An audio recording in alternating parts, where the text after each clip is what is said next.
어제 손흥민 선수 경기 보셨죠? 아, 정말 황의조 선수 최고. 황인범, 황의조, 황희찬 잘했어요. 손흥민 선수도 잘했습니다. 상암동에 6만 6천 명의 관중을 들었다 놨다 했는데 그 들었다 놨다를 당한 분 중에 한 분이 저희 스텝이라고 제가 이번 주 내내 자랑하고 있죠. 저희 작가님도 가서 소리 좀 지르고 왔다고 하는데요. 5월 중순에 이틀 동안 독일 프랑크푸르트에서는 유럽의 8만여 명의 관객을 불러 모은 행사가 있었습니다. 바로 K-팝 가수들을 한자리에서 볼 수 있는 2022 K-팝 플렉스인 프랑크푸르트였는데 전석은 일단 매진이고요. 일대 교통체증으로 시내 완전히 마비가 됐었다고 해요. 이거 최근에 SBS가 중계를 다시 해줘서 제가 정말 꼼꼼하게 다시 봤는데 요즘 재밌는 트렌드가 하나 있더라고요. 한국에서는 타이 추정을 불허하는 인기를 가지고 있는 가수가 나왔는데 이 친구들에 대한 반응보다는 약간 한국에서는 차트에서 좀 순위가 뒤에 있지만 현장에서는 반응이 뜨거운 친구들도 있고요. 해외에서 오히려 인기가 많아서 뒤늦게 그 곡이 국내에 알려진 그런 그룹들도 있더라고요. 그래서 비욘세처럼 완전히 굉장히 환호를 받는 우리 국내 여가수들도 있었습니다. 현장에서 국내랑 해외에서 반응이 갈리는 아티스트들 어떤 코드를 잡아야 시장을 공략할 수 있을까 이게 좀 궁금해지기도 했는데 김영대 음악평론가에게 물어볼게요. 안녕하세요. 아이돌들하고 친하신가 봐요. 아이돌하고. 친구라 그러길래. 이분들. 아는 친구인가요? 이 양반들. 그래요.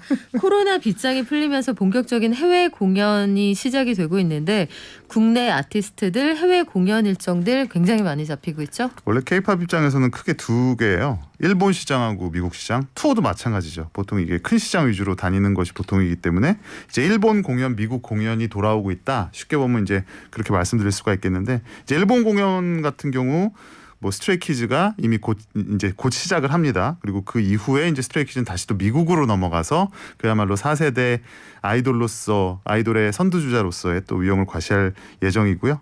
그러니까 즈즈즈라고 하는 스트레이키즈, 네. 에이티즈, 더보이즈가 사실 비슷한 스케줄들이 다 잡혀 있어요. 일본 투어를 마치고 미국 찍고 다시 이제 일본으로 돌아오는 경우도 있고요. 그 외에 투모로우바이투게더 같은 또 4세대 그룹이죠.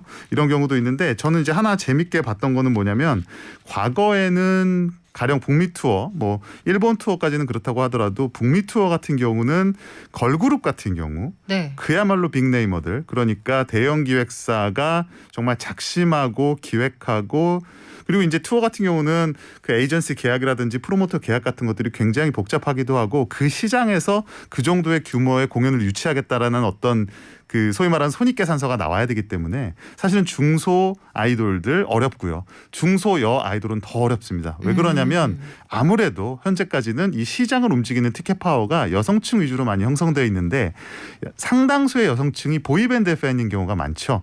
그래서 걸그룹들은 시장성이 좀 약하다라는 평가가 일반적이었는데 최근에는 이런 것들이 많이 변화가 있어요. 가령 미국에서도 네. 여자 아이들 같은 경우 심지어는 우리 역주행 이제 자기는 더 이상 역주행의 아이콘이라고 불리기 싫어한다는 우리 브레이브걸스.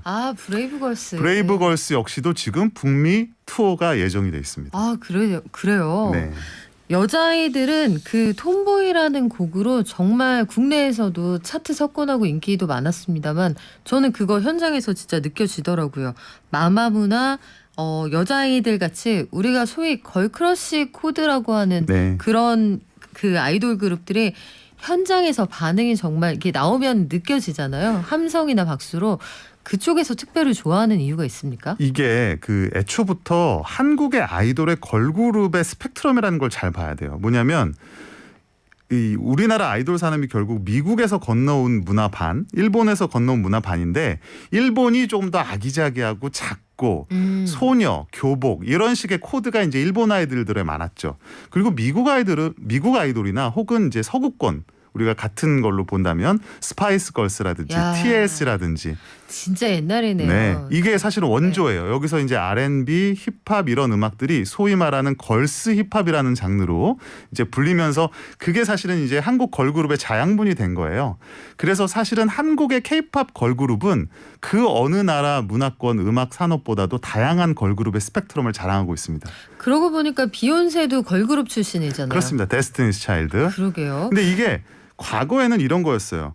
어차피 북미 시장은 K-팝의 사정권에 있지 않았습니다. 그랬기 때문에 일본과 동남아권을 위주로 한 활동, 특히 국내 활동, 특히나 걸그룹 같은 경우는 글로벌한 팬덤이 적다는 이유로 국내 활동, 소위 말하는 행사들이죠. 각종 지역 행사들을 위한 활동을 하다 보니까 글로벌한 마인드셋을 갖고 제작하는 경우가 적었어요. 그래서 그동안은 아기자기하고 예쁘고 우리가 소위 그 전형적으로 생각하는 스테레오타입의 여자 아이돌들이 맞습니다. 많았군요. 일반인 취향에 보다 많은 사람들, 특히 남성 대중을 어느 정도 염두에 둔 그런 어프로치가 많았는데 최근에는 그것이 K-팝 시장이 넓어지고 그다음에 K-팝의 걸그룹의 팬덤 자체도 여성층으로 확대되면서 여성들이 선망하는 여성들이 선호하는 그들이 닮고 싶은 혹은 동경하는 이미지로서의 걸그룹이 많이 제작되고 있다는 거죠.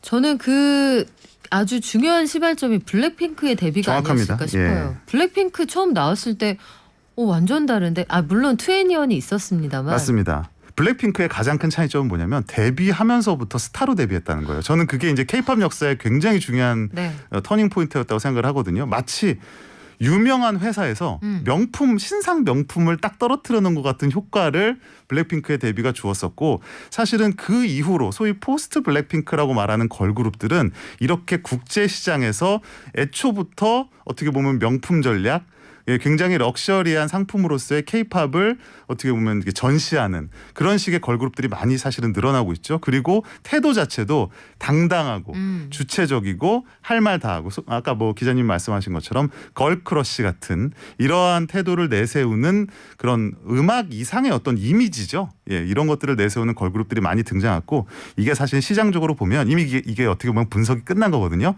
최근에 걸그룹의 팬층이 기존의 10대 남성 혹은 20대 남성층에서 20대 혹은 30대 중반 이상의 여성층으로 옮겨가고 있다라는 이미 자체적인 판단이 끝난 상태입니다. 블랙핑크나 에스파의 경우를 생각해 보시면 신인으로 소외될 짬이 없었죠. 맞습니다. 사실상 데뷔하자마자 차트 석권하면서 또 공교롭게도 그 소위 명품 하우스 세계적인 그 명품이라고 하는 회사들의 앰베서더잖아요. 지금 말씀하세요. 그런 이미지들이 다 투영이 돼 있다는 건데 남성으로 가봐도요. 우리가 전통적으로 인기를 끌고 있다는 보이그룹 스트레이키즈 같은 경우에도 저는 좀 독특하다고 생각이 됐던 게 빌보드에서 굉장히 주목하는 친구들이에요. 그리고 해외에서 인기가 많아요 라고 했는데 또 한국에서는 차트 1위 이게 만만치가 않은 상황도 있었고 스트레이키즈에 대한 그 국내외 팬들의 다른 입장, 다른 코드 이거는 왜 발생합니까? 이거는 K-팝에 대한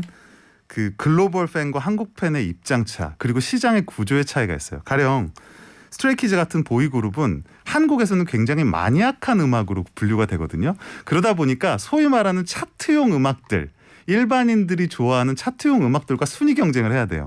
이러면 물론 마니아층이 많을 경우 좋은 성적을 얻을 수도 있겠지만 보편적으로 봤을 때는 차트에 오래 살아남고 인기를 끄는 음악들이 존재합니다. 제가 뭐 어떤 아티스트를 언급하지는 않겠습니다만 하지만 미국에서는 K-팝이 완전히 독립된 카테고리죠. 그렇기 때문에 원래부터 존재해왔던 이 K-팝 팬덤이 누구를 발견하느냐. 그러니까 한국의 인기와 상관없이요. 그러니까 과거에는 한국에서 어느 정도 인기를 얻고 이게 해외 시장에서 차츰차츰 인지도를 넓혀가는 방식이었다고 한다면 지금은 애초에 공개될 때부터 글로벌 시장을 겨냥한 글로벌 팬들과 동시에 즐기는 이 산업이 어떻게 보면 동시대성이 확보된 상태거든요. 그러다 보니까 한국이 뭐 누구를 지지하든 상관없이 우리가 좋아하는 그러니까 글로벌 K-팝 팬덤이 발견해낸 그룹이 생겨나는 거예요. 사실은 그 시발점이 BTS였기도 했고요. 그래요. BTS도 사실은 국내 활동보다 해외 활동이 더 활발한 와중에 국내에서 빵 터지는 계기가 있었잖아요. 그러니까 한국에서는 BTS 팬덤이 물론 있었지만 글로벌 시장에서의 입지가 네. 사실은 한국으로 들어오면서 한국의 일반 대중들의 관심을 역으로 자아낸 경우라고 할 수 있겠죠. 그러니까요. 참 어떻게 될지 모른다. 참 재밌는 게 BTS를 시발점으로 했던 우리 아이돌들의 세계다 이런 생각도 드는데 과거에 택시 이름 중에 시발 택시라고 있어요. 거기서 시작할 시자, 출발할 발자를 씁니다. 과거에 그 미군들이 남기고 갔던 그 차를 개조해서 만들었던. 자연스럽게 받아주셔서 감사합니다. 그래요. 요즘은 K-팝 그룹들의 그 처음에 만들어지는 과정부터 애초에 해외 시장을 맞아요. 공략하고 만들어지기도 하잖아요. 지금 일본에서 활동하고 있는 그 J-그룹, 그쵸? 네. 그런 곳들이 그런데 해외에서 반응이 좋을 멤버들을 고려해서 구성을 한다. 그런 케이스들이 많죠. 지금은 뭐 모든 그룹이 저는 그렇지 않나 싶습니다. 애초에 한국 시장만을 겨냥한 그룹이라는 건 존재하지 않고요.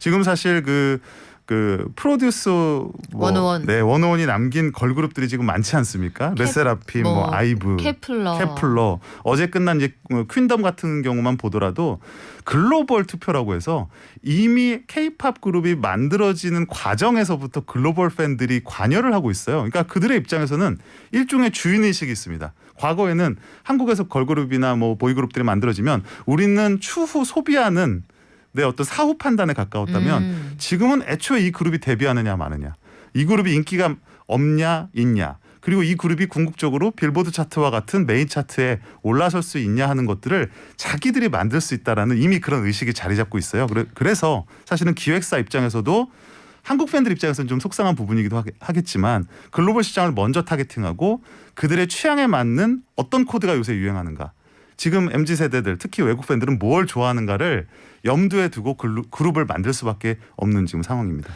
거기서부터 시작이 아니었을까 싶어요. 당신의 소녀에게 투표하세요. 맞습니다. 투표해서 내가 만드는 그룹이 데뷔를 한다. 이제 데뷔 무대까지 끌고 가는 거기에도 우리가 관여할 수 있다. 역시 효능감을 상당히 높이는 데뷔 과정이 맞아요. 아닐까 싶은데 온도차가 있다. 해외랑 한국이랑 소비하는 코드가 다르군요. 요거 오늘 배웠습니다.